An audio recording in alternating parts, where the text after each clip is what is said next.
Lorsque nous prenons le cas du Niger, depuis plus de 40 ans, certains pays exploitent l'uranium pour produire de l'énergie chez eux.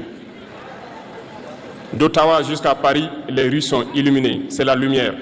Mais au Niger, c'est l'obscurité qui nous est servie.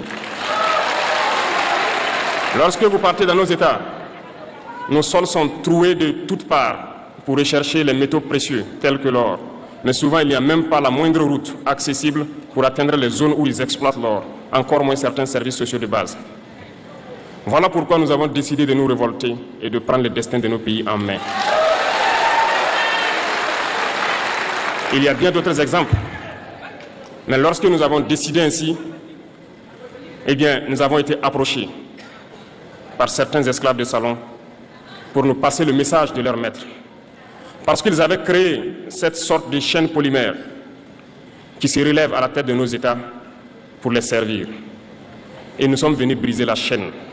Et c'est inconcevable pour eux.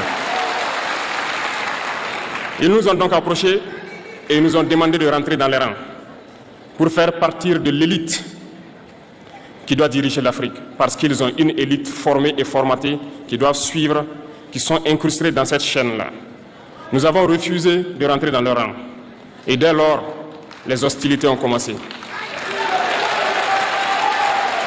Et ils ont fait fourvoyer dans nos zones plusieurs mercenaires, des formateurs. Les agents sont descendus dans le Sahel pour espérer mener des attaques barbares, lâches contre nos populations, espérer les révolter.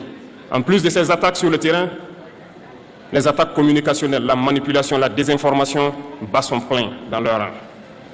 Mais les peuples du Sahel ont compris et plus jamais on ne pourra les manipuler. Ils savent d'où ils viennent, ils savent ce qu'ils font et ils savent où ils partent.